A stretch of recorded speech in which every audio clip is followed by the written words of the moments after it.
ஜோதிட சொந்தங்கள் அனைவருக்கும் மகிழ்ச்சியான வணக்கம். இன்றைக்கி நம்ம என்ன இந்த வீடியோவில் பார்க்கலாம் அப்படின்னா, இந்த செவ்வாய் பகவான் இருக்கார் இல்லைங்களா, மங்களக்காரகன் செவ்வாய். அவர் பெண்கள் ஜாதகத்தில் என்ன மாதிரியெல்லாம் ஆக்ட் பண்ணுறாரு, என்ன நிகழ்வுகள் செய்கிறாரு இப்படிங்கிறது ஒரு ஆராய்ச்சி பார்ப்போம்.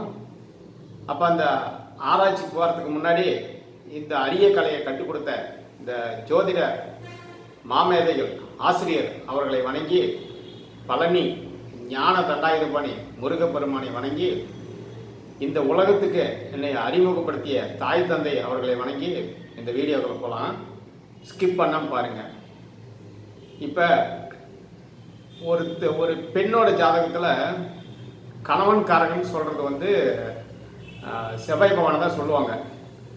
அப்போ அந்த செவ்வாய் பகவான் அவங்களுடைய ஜாதகத்தில் எந்த நிலைமையில் இருக்குது அப்படிங்கிறத முதல்ல நம்ம ஒரு ஆராய்ச்சிக்கு எடுத்துக்கணும். அடுத்தது 7ஆம் அதிபதி, அதாவது பெண்ணுக்கு 7ஆம் அதிபதி தான் கணவன். அவர் எப்படி இருக்காருன்னு பார்க்கணும். இப்போ உதாரணமாக ஒருத்தருக்கு 7ஆம் அதிபதி நல்லாவே இருக்காரு. இவங்க என்ன சார் பண்ண அப்படின்னா, 7ஆம் அதிபதி பலம் வாய்ந்திருந்தாலும் 1, 5, 9 திரிகோணத்தில் இருந்தாலும் செவ்வாய் நல்லா இருந்தால் மட்டும்தான் அவங்களுக்கு இந்த கணவன் சார்ந்த விஷயத்தில் அந்த மன வாழ்க்கை சிறப்பாக இருக்குது. செவ்வாய் பலவீனம் ஆயிடுச்சோ அல்லது நீச அஸ்தமனம் ஆயிட்டாலோ அந்த அந்த உங்களுடைய வாழ்க்கையை அவ்வளோ சிறப்பாக இருக்கிறதுல ஏதோ ஒரு பிரச்சனை. அதாவது செவ்வாய் பாவகிரகத்தோட இணையிறது, செவ்வாய் நீச்சமாயிடுறது, அல்லது செவ்வாய் அஸ்தமனம் ஆகிறது. இந்த மாதிரி இல்லைன்னா செவ்வாய் 6, 8 பலன்களை மறையிறது. இந்த மாதிரி அமைப்பு எல்லாமே பெண்களுக்கு அந்த கணவன்கிற விஷயத்தில் கொஞ்சம் அவ்வளோ சிறப்பாக கொடுக்கறதில்ல. இப்போ உதாரணமாக மேச லக்கணம் பார்ப்போம். ஒரு பெண்ணுக்கு மேச லக்கணம் ராசி எதாவது கூட இருக்கட்டும். அப்போ மேச லக்கணத்துக்கு 7ஆம் அதிபதி துலாம் வருது. இந்த வீட்டு அதிபதி சுக்கிர பகவான் இயர்லி ஆட்சியாக இருக்காருன்னு வச்சுக்குவோம்.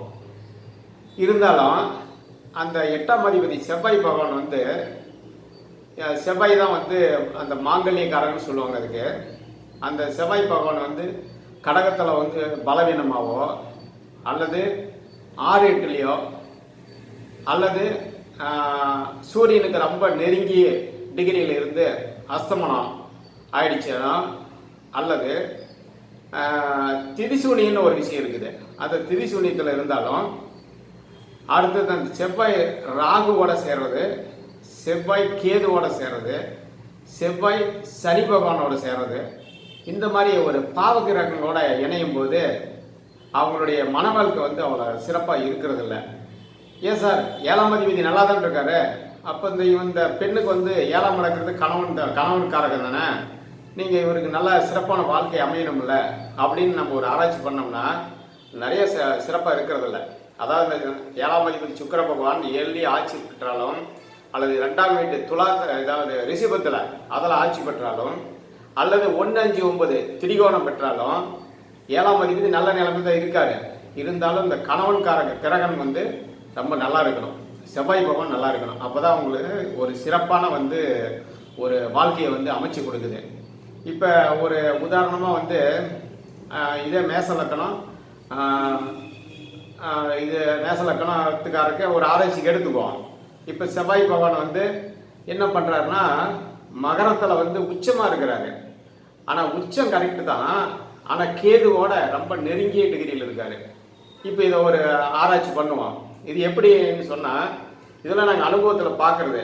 இது 1 வருஷத்துக்கு முன்னால் ஒரு வாடிக்கையாளர் கொண்டு வராரு. ஐயா, எங்கள் பொண்ணுக்கு மன வாழ்க்கையெல்லாம் எப்படி இருக்கும், கொஞ்சம் ஆராய்ச்சி பண்ணி சொல்லுங்கள் அப்படின்னு ஒரு விஷயத்தை கொண்டு வராரு.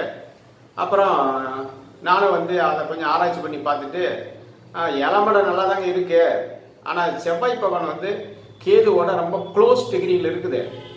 அதனால் அடுத்து நம்மளை எதிர்த்து வர பையன் மணமகனுக்கு நல்ல ஒரு ஜாதகமாக பார்த்து தான் இந்த பொண்ணுக்கு இணைக்கணும், இல்லை அப்படின்னா கொஞ்சம் இந்த சிக்கலாகி போயிடும் அப்படின்னு சொன்னேன். என்ன சார் இப்படி சொல்கிறீங்க அப்படின்னு சொல்லிட்டு அவர் கிளம்பிட்டாரு. அதுக்கப்புறம் அப்படியே வரன்னு பார்த்துக்கிட்டே இருக்காங்க.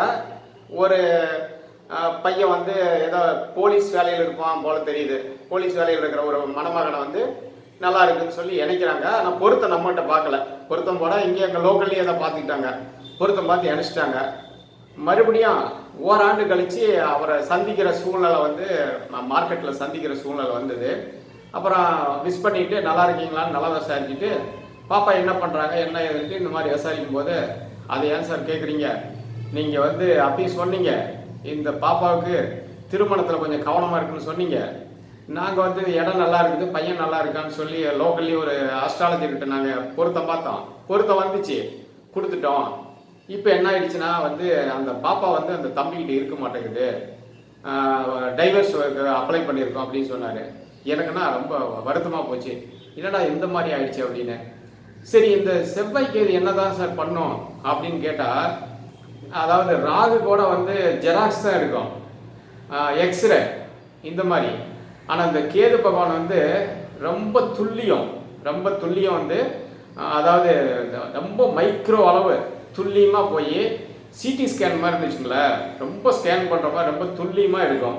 அப்போ வந்து கணவன் வந்து ரொம்ப துல்லியமாக இவங்க ஆராய்ச்சி பண்ணுவாங்க. அதாவது அவருடைய அசைவுகள் வந்து எல்லாமே எனக்கு தெரியணும், எங்கே போகிறாரு எங்கே வராரு, இந்த மாதிரி ரொம்ப துல்லியமாக கைக்குள்ளே வச்சுக்கணும் அப்படின்னு நினைக்கும். ஆனால் இது ஒரு அக்கறையோடு தான் செய்யும் அந்த பொண்ணு. கணவன் நல்லா இருக்கணும், நேரத்துக்கு சாப்பிடணும், டைமுக்கு வரணும், பாதுகாப்பாக இருக்கணும் இப்படின்னு ஒரு அக்கறையோடு தான் அந்த பொண்ணு வந்து சொல்லுமே தவிர ஒரு தவறான எண்ணத்தில் சொல்லாது. ஆனால் அதனுடைய விளைவுகள் என்னன்னா, அந்த பையன் புரிஞ்சுக்கிறது தப்பாக புரிஞ்சுக்கலாம். எப்படி இந்த பொண்ணு வந்து மைக்ரோஸ்கோப் போகிற மாதிரி ரொம்ப துல்லியமாக நம்மளை ஆராய்ச்சி பண்ணுது, நம்மளுடைய ஒவ்வொரு அசைவுகளும் ஆராய்ச்சி பண்ணுது. இந்த பொண்ணு கூட நாம் எப்படி ஒரு குடும்பம் நடத்த முடியும் அப்படின்னு சொல்லி அந்த பையன் வெக்ஸ் ஆயிடலாம். இப்போ அந்த தம்பதிகளோட பிரச்சனையிலையும் வந்து என்ன பிரச்சனை அப்படின்னா, இந்த பாப்பா வந்து ரொம்ப பையனை வாட்ச் பண்ணுது. வேலைக்கு போனாலும் 2 மணி நேரம் ஒருக்கா 3 மணி நேரத்துக்கு ஒருக்கா ஃபோன் பண்ணி கேட்குது, எங்கே இருக்கிறீங்க, என்ன பண்ணுறீங்க, என்ன சாப்பிட்டீங்க, எந்நேர வீட்டுக்கு வருவீங்க, இப்படி ஸ்டெப் பை ஸ்டெப்பு வந்து ரொம்ப கவனிக்குது. ஆனால் அந்த தம்பி என்ன சொல்கிறாருன்னா, என்னை ஃபோன் பண்ணி டார்ச்சர் பண்ணுறா, என்னை வேலை செய்யவே விட மாட்டேங்கிறா இப்படிங்கிற மாதிரி கம்ப்ளைண்ட் வந்து சொல்கிறாங்கன்னு வச்சுங்களேன். ஆனால் அந்த செவ்வாய்க்கு இது வந்து இப்படி தான் பண்ணும். இதுக்கு வந்து ஒரு பெரும்போக்கான அந்த பையனுக்கு வந்து நல்ல மனைவிக்கான கிரகம் நல்ல இடத்துல இருந்து நல்ல ஒரு மாங்கல்யம் இப்படியான ஜாதகத்தை இணைச்சா மட்டும்தான் இவங்களுடைய வண்டி போகும். அதாவது இந்த பாப்பா துல்லியமாக வந்து கவனிக்கும், அந்த தம்பி கொஞ்சம் அட்ஜஸ்ட்மெண்ட் டைப், அந்த மாதிரி டைப்பான பையனை இணைச்சாதான் இது போகும். இது ஏன் சார் இந்த மாதிரி பண்ணுது அப்படின்னு பார்த்தா, அந்த செவ்வாய் தான் மங்களக்காரகன், மாங்கல்யக்காரகன். அது காலப்புருஷனுக்கு 8ஆம் இடத்துல பார்த்தீங்கன்னா அந்த 8ஆம் இடம் தான் வந்து மாங்கல்யம் வச்சுங்களேன். அப்போ அந்த 8ஆம் இடம் விருச்சிக ராசியில் தான் வந்து அனுச நட்சத்திரம் இருக்குது. இந்த அனுச நட்சத்திரத்தோட மரம் வந்து பனை மரம். அப்போ இந்த தாலி இந்த மஞ்சள் இதெல்லாம் வர்றதுக்கு முன்னாடியே நம்ம முன்னோர்கள் என்ன பண்ணாங்க அப்படின்னா, அந்த பனை மரத்தோட ஓலை எடுத்து தான் பையனோட பேரையும் பொண்ணோட பேரையும் ஒன்றா எழுதி மடித்து அந்த ஒரு மஞ்சள் கயிற்றுல சுற்றி கோர்த்து தாலியாக கட்டுவாங்க. இதுதான் வந்து அந்த காலத்தோட கான்செப்ட்னு வச்சுங்களேன். அப்புறம் இது இப்போ காலப்போக்கில் என்னாச்சுன்னா அப்படி அந்த பனை ஓலை மறைஞ்சி மஞ்சள் கொம்பு வந்தது. அப்புறம் தாலி அவங்கவுங்க சமூகத்துக்கு தகுந்த மாதிரி இப்போ தங்கத்தில் தாலி போட்டுக்கிறாங்க. இதுதான் இருக்குது, இந்த மாதிரி தான். இருந்தாலும் மங்களக்காரகன் செவ்வாய் பகவான் வந்து ஒரு பெண்ணோட ஜாதகத்தில் ரொம்ப பலமாக இருக்கணும், கெடாமல் இருக்கணும். சப்போஸ் இந்த மாதிரி இருக்குது சார் என்ன பண்ணுறது அப்படின்னு கேட்டாங்கன்னா, அந்த செவ்வாயை வந்து நம்ம பலப்படுத்த பார்க்கணும். அந்த செவ்வாய் எப்படி சார் பலப்படுத்துறது அப்படின்னா, அதான் அந்த செவ்வாய் வந்து ஒரு வீக் ஆகிட்டாரு. அப்போ வந்து முருகரை வந்து ரொம்ப இது வழிபாடு சிறப்பாக வச்சுக்கணும், முருகர் வழிபாடு சிறப்பாக வச்சுக்கணும் ஒன்று. இன்னொன்று, அந்த அம்பாள் கோயிலுக்கு போனால் குங்கும அர்ச்சனை பண்ணுறது, இது ரொம்ப ரொம்ப சிறப்பு. அடுத்தது, அந்த செவ்வாய்ங்கிறது வந்து ஒரு ஹீட்டு, ஒரு நெருப்பு சம்மந்தப்பட்ட கிரகமாக வருது.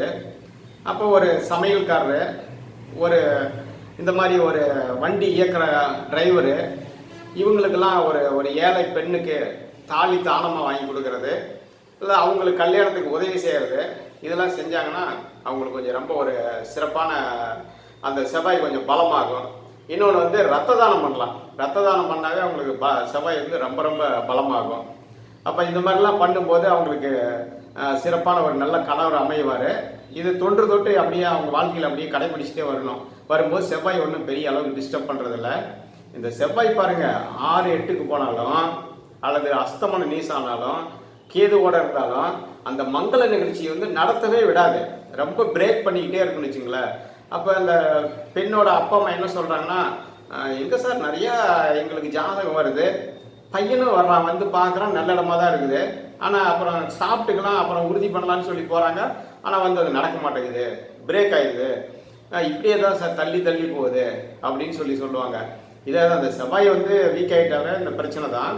நீங்கள் செவ்வாய் பகவானை வந்து பலம் பண்ணாலோ, முருகப்பெருமானை ரொம்ப வழிபட்டாலோ, முருகப்பெருமான் அடிக்கடி கோயிலை சந்தித்து அவருக்கு வேறு இது வழிபாடு பண்ணும்போது செவ்வாய் வந்து பலமாகும். அதனால் உங்களுடைய ஒவ்வொருத்தருடைய தம்பதிகளுக்கும் இருக்கக்கூடிய பெண்கள் ஜாதகத்தில் 7ஆம் அதிபதியை விட செவ்வாயை தான் முக்கியமாக ஆராய்ச்சி பண்ணோம். அப்போ செவ்வாயை வந்து ஒரு நல்ல ஒரு அஸ்ட்ராலஜர்கிட்ட கொடுத்து அந்த செவ்வாய் எப்படி இருக்குது அப்படின்னு பார்த்து அதுக்கு தகுந்த மாதிரி வழிபாடு செய்து ஒரு நல்ல பையனுக்கு நீங்கள் கட்டி கொடுக்கும்போது உங்களுடைய பெண்ணுடைய மன வாழ்க்கை, உங்களுடைய சந்தோஷமும் சிறப்பாக இருக்கும் அப்படின்னு சொல்லி உங்களிடம் வந்து தற்காலிகமாக இருந்து விடைபெறுவது ஓமுருகா ஜோதிடாலயாவின் ஆலோசகர் எம். பழனியப்பன். நன்றி, வணக்கம்.